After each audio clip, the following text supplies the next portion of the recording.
എല്ലാ സുഹൃത്തുക്കൾക്കും life vision top ഷോസിലേക്ക് ഒരിക്കൽ കൂടി സ്വാഗതം ചെയ്യുന്നു. ഞാൻ GK തുമ്പക്കാരൻ. ഇന്നത്തെ ഈ വീഡിയോ പ്രധാനമായും മാതാപിതാക്കളുടെ ശ്രദ്ധയ്ക്ക് വേണ്ടി ചെയ്യുന്നതാണ്. മാതാപിതാക്കൾ പ്രത്യേകം ശ്രദ്ധിക്കേണ്ടത് മകൻ്റെയോ മകളുടെയോ വിവാഹം ആലോചിക്കുമ്പോൾ അത് ഉറപ്പിക്കുന്നതിന് മുൻപായി അറിയേണ്ട വളരെ പ്രധാനപ്പെട്ട ചില വസ്തുതകളുണ്ട്. അത് തീർച്ചയായിട്ടും അത് മനസ്സിലാക്കിയിരിക്കണം. ഇല്ലെങ്കിൽ വഴിയാധാരമാകുന്നത് രണ്ട് കുടുംബങ്ങളായിരിക്കും. കാഴ്ചയിൽ സുന്ദരനായിരിക്കാം, അല്ലെങ്കിൽ സുന്ദരിയായിരിക്കാം, സാമ്പത്തിക ശേഷി ഉണ്ടായിരിക്കും, ഒക്കെ കാണും. അതൊക്കെ കാണുമ്പോൾ നമുക്കൊരു പരിധിവരെ അവരുടെ ഡീറ്റെയിൽ കൂടുതൽ കേൾക്കാൻ മടിക്കും. കാരണം സമൂഹത്തിൽ വ്യക്തിത്വമുള്ളവരായിരിക്കും, അയൽവക്കക്കാരുമായിട്ടൊക്കെ നല്ല ബന്ധങ്ങളായിരിക്കും. പക്ഷേ അവരുടെ മക്കളുടെ ശരിയായ വിവരം അവർക്ക് മാത്രമേ അറിയൂ. ഇപ്പോൾ പല കുടുംബങ്ങളിലും കുട്ടികൾക്കുണ്ടാകുന്ന പല പോരായ്മകളും അവർ മറച്ചു വയ്ക്കാൻ ശ്രമിക്കും. അതിനായി കുട്ടികളെ കഷ്ടിച്ച് ഹോസ്റ്റലിലോ വീടുകളിലോ മാത്രം ഒതുക്കി നിർത്തിയും പുറം ലോകവുമായി വലിയ ബന്ധം ഉണ്ടാക്കാൻ അവർ ശ്രമിക്കാറുമില്ല. അതിലൂടെ ആൾക്കാർ മനസ്സിലാക്കുന്നത് നല്ല കുട്ടിയാണോ, പുറത്തു പോയിക്കില്ല, അച്ചടക്കമുള്ള കുട്ടിയാണ്, ഇങ്ങനെയൊക്കെ പല ന്യൂനതകളും കണ്ടേക്കാം, നമുക്കറിയില്ല. അപ്പോൾ ചെയ്യാനുള്ളത് എപ്പോഴും ഒരു ആലോചനയുമായി നാം നമ്മുടെ മോൾക്കോ മോനു വേണ്ടി പോകുമ്പോൾ നിങ്ങൾ എവിടേക്കാണ് പോണേ, ആരെയാണ് ഇഷ്ടപ്പെടുന്നത്, അവരെക്കുറിച്ചുള്ള പൂർണ്ണമായിട്ടുള്ള വിവരങ്ങൾ നിങ്ങൾ മനസ്സിലാക്കിയിരിക്കണം. അത് പെട്ടെന്ന് നടക്കില്ല, പെട്ടെന്ന് ആ വിവരങ്ങൾ കിട്ടത്തുമില്ല. ശകലം സമയമെടുത്താലും അത് വളരെ ശ്രദ്ധിച്ച് അതിൻ്റെ A to Z കാര്യങ്ങൾ മനസ്സിലാക്കിയിരിക്കണം. കാരണം പ്രത്യേകിച്ച് ഒരു പെൺകുട്ടിയാണെങ്കിൽ അതിന് വിവാഹം കഴിച്ചയക്കണം. ശരിയായ രീതിയിൽ ആരുടെയും ഒപ്പം കല്യാണം കഴിപ്പിച്ച് വിട്ടാൽ സ്വസ്ഥമാകുന്ന ആഗ്രഹിക്കുന്ന പേരൻസ് ഉണ്ട്. അപ്പോൾ അവരെപ്പോഴും മോനെയോ മോളെയോ വിവാഹം കഴിക്കാനുള്ള കൂടുതൽ ഇൻട്രസ്റ്റ് എടുക്കും.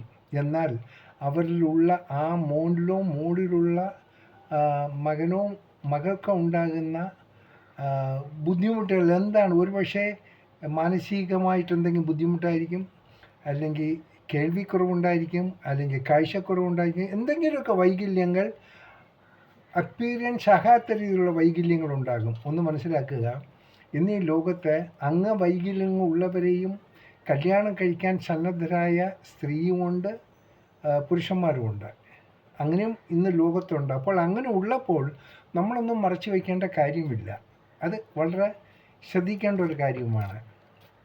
അപ്പോൾ ഈ വിവാഹത്തിന് നമ്മൾ ഏത് മാതാപിതാക്കളും ചെയ്യേണ്ട പ്രധാന കാരണം തങ്ങളുടെ മകനെയോ മകളെയോ വിവാഹം കഴിക്കുന്നതിന് മുൻപ് അറിയേണ്ട കാര്യങ്ങൾ പേരൻസിൻ്റെ ചുമതലയാണ്. അവർ വളരെ നല്ല രീതിയിൽ അതിൻ്റെ എൻക്വയറി നടത്തിയിട്ടായിരിക്കണം ആ വിവാഹ ബന്ധത്തിലോട്ട് ഏർപ്പെടാൻ. ഒപ്പം അതിന് മുമ്പ് തന്നെ അങ്ങനെ ഒരു നിശ്ചയം നടന്നാൽ തന്നെയും ഈ മോനും മോളും അവർ പരസ്പരം ബന്ധപ്പെടാനുള്ളൊരു സാഹചര്യം ഉണ്ടാക്കണം.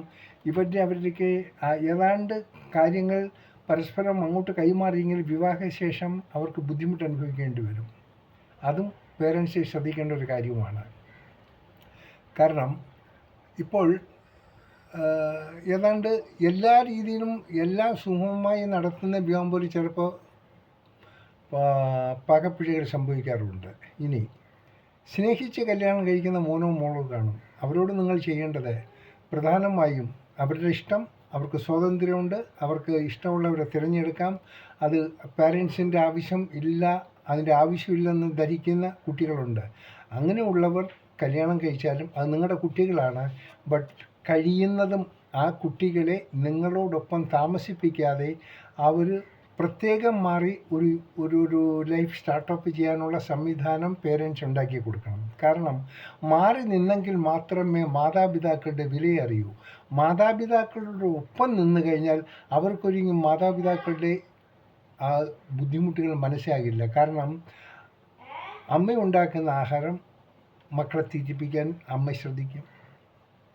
അത് അമ്മയോടൊപ്പം താമസിച്ചാൽ ആ പാചകം ചെയ്യുന്നതിൻ്റെ ബുദ്ധിമുട്ട് ആ കുട്ടികൾ മനസ്സിലാക്കില്ല. മറിച്ച് ഇവരൊന്ന് സെപ്പറേറ്റ് ആക്കി കഴിഞ്ഞാൽ അപ്പോൾ അവർക്കത് പഠിക്കും. അതിന് ഒരു ഫൗണ്ടേഷൻ കിട്ടണമെങ്കിൽ അവരെ ഒന്ന് മാറ്റി നിർത്തുന്നത് ഏറ്റവും അത്യാവശ്യമുള്ള കാര്യമാണ്. അവർ കാര്യങ്ങൾ പഠിക്കട്ടെ. എന്നാൽ അവർക്ക് വേണ്ട മാർഗനിർദ്ദേശങ്ങൾ, അവർക്ക് വേണ്ട എല്ലാ സംവിധാനങ്ങളും പേരൻസ് ഒരുക്കി കൊടുക്കണം. ഇത് വളരെ പ്രധാനമായിട്ട് ചിന്തിക്കേണ്ടതാണ്. രണ്ടാമത്, ഈ IT ഫീൽഡിൽ വർക്ക് ചെയ്യുന്നവർ അവർക്ക് വളരെ ബുദ്ധിമുട്ടുണ്ടാകും. കാരണം അവരൊക്കെ ഈ ഹോം മറ്റ് വർക്ക് എന്ന് പറഞ്ഞു കഴിഞ്ഞാൽ അമേരിക്കൻ ടൈമിൽ, യൂറോപ്യൻ ടൈമിലൊക്കെ വർക്ക് ചെയ്യുമ്പോൾ നമ്മുടെ ഇവിടുത്തെ നോർമൽ ഡേയിൽ അവർക്ക് ഉറക്കമായിരിക്കും. ഒന്ന് ആലോചിച്ച് നോക്കുക. ഇവർ വിവാഹം കഴിച്ചു കഴിഞ്ഞാൽ ഈ ഭാര്യയുടെ വർക്കിംഗ് ടൈമും ഹസ്ബൻഡ് വർക്കിംഗ് ടൈമും രണ്ട് വിഭിന്നമായിരിക്കും. അപ്പോൾ ഇവർക്ക് ഇൻറ്റേർണലായിട്ട് പരസ്പരം സ്പെൻഡ് ചെയ്യാനുള്ള സമയം കിട്ടുന്നത് വളരെ ദുർലഭമായിരിക്കും. അപ്പോൾ ഇതും വളരെ ശ്രദ്ധിക്കേണ്ടതാണ്. കാരണം ഒരു വിവാഹത്തിന് നമ്മൾ ഒരാളെ സെലക്ട് ചെയ്യുമ്പോൾ രണ്ടും IT ഫീൽഡായിരിക്കാം. ഇങ്ങനെയൊക്കെ ആണെങ്കിൽ തന്നെയും ആ ബുദ്ധിമുട്ടുകളെയും ഒന്ന് കാലേ കൂട്ടി മനസ്സിലാക്കുന്നത് നന്നായിരിക്കും. കാരണം ഇവർ രണ്ടുപേരും ഒരു വീട്ടിലാണ് അവർ സെപ്പറേറ്റ് താമസിക്കണമെങ്കിൽ ഹസ്ബൻഡ് ക്ഷീണിച്ച് കിടന്നുറങ്ങുമ്പോഴായിരിക്കും ഭാര്യ പണിയും തീർന്ന് വരുന്നത്. അപ്പോൾ ഇവർക്ക് തമ്മിൽ ഒരു കമ്മ്യൂണിക്കേഷൻ ചെയ്യാൻ പറ്റില്ല. കാര്യം ലൈഫ് എന്ന് പറഞ്ഞാൽ ഒരു മെക്കാനിക്കൽ ലൈഫ് പോലെ ആയിപ്പോവും.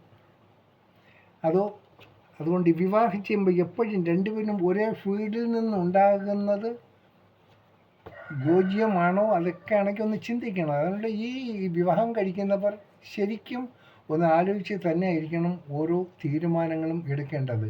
എല്ലാം മാതാപിതാക്കൾ നിഷിദ്ധമായിരിക്കരുത്. ഒപ്പം മാതാപിതാക്കളും കുഞ്ഞുങ്ങളും തമ്മിൽ നല്ലൊരു കമ്മ്യൂണിക്കേഷൻ ഉണ്ടാകണം. വിവാഹത്തിന് അവരുടെ വീക്ഷണം, മകൻ്റെയോ മകളുടെ വീക്ഷണം എന്താണ്, അവരുടെ ചിന്താഗതി എന്താണെന്ന് പേരൻസ് മനസ്സിലാക്കിയിട്ടായിരിക്കണം അവരുടെ ഇങ്ങനെയുള്ള കാര്യങ്ങൾക്കൊരു തീരുമാനം എടുക്കേണ്ടത്. ഈ തീരുമാനം എടുക്കുമ്പോൾ ഏറ്റവും കൂടുതൽ അതിൻ്റെ ഫൈനൽ അതോറിറ്റി എന്ന് പറയുന്ന വിവാഹം കഴിക്കുന്ന മോളോ മോനായിരിക്കും. അവർ തന്നെ ആയിരിക്കണം. ഇല്ലെങ്കിൽ നാളെ അവർ അച്ഛനും അമ്മയും ബ്ലെയിം ചെയ്ത് അച്ഛനും അമ്മയും പറഞ്ഞാണ് ഞാനിങ്ങനെ വിവാഹത്തിനോട്ട് എനിക്ക് അങ്ങനെയാണ്, എനിക്ക് ബുദ്ധിമുട്ടുണ്ടെന്ന് പറഞ്ഞാൽ പെട്ടത് തന്നെയാണ്. അതിൽ സംഭവിക്കുന്നതിന് ആ ഒരു സ്ത്രീയുടെ ഒരു പുരുഷൻ്റെ ജീവിതം തന്നെ അങ്ങ് തകർന്നു പോവുകയാണ്. ആ സ്റ്റേജ് ഉണ്ടാക്കാതിരിക്കാൻ ഏറ്റവും കൂടുതൽ ശ്രദ്ധിക്കേണ്ടത് പേരൻസാണ്. അതുപോലെ കല്യാണത്തിന് മുമ്പ് തന്നെ വിവാഹത്തെക്കുറിച്ചും വിവാഹ ജീവിതം എങ്ങനെയാണ് ഇതിനുള്ള ചെറിയ കുഞ്ഞു വഴികളുടെ ഒരു ക്ലാസ്സോ ഉപദേശമോ അമ്മയിൽ നിന്നും ഒക്കെ ആ കുട്ടിക്ക് കിട്ടിയിരിക്കണം. അത് മോനായിരുന്നാലും മോളായിരുന്നാലും അവരെല്ലാം കാര്യങ്ങൾ പറഞ്ഞ് മനസ്സിലാക്കണം. കാരണം മുൻകാലങ്ങളെ അപേക്ഷിച്ചല്ല ഇപ്പോൾ വളരെ ഓരോ കാര്യങ്ങളും ഗൗരവപരമായി സൂക്ഷ്മതയോടെ നോക്കി അതിനോട് തീരുമാനം എടുത്തെങ്കിൽ മാത്രമേ ജീവിതം സമാധാനമായ രീതിയിൽ നോർമൽ ലൈഫിൽ ജീവിക്കാൻ പറ്റൂ. ഇല്ലെങ്കിൽ വളരെ ബുദ്ധിമുട്ട് അനുഭവിക്കും. ഇത് വളരെ പ്രധാനമാണ്. ഒരിക്കൽ കൂടി പറയുന്നു, പേരൻസ് ശ്രദ്ധിക്കുക. മോളുടെയും മോൻ്റെ വിവാഹം നടക്കുമ്പോൾ A to Z വ്യക്തമായ വിവരം മനസ്സിലാക്കിയിട്ട് മാത്രമേ കല്യാണം എന്നുള്ള ചടങ്ങിലേക്ക് നീങ്ങാവൂ. ഈ വീഡിയോ ഇഷ്ടപ്പെട്ടാൽ എല്ലാവരും ഒന്ന് ഷെയർ ചെയ്യുക, സുഹൃത്തുക്കൾക്ക് ഷെയർ ചെയ്യുക, ഒപ്പം സബ്സ്ക്രൈബ് ചെയ്യാനും ചെയ്യാം. കാണാം വീണ്ടും മറ്റൊരു വീഡിയോയിലൂടെ. Thank you.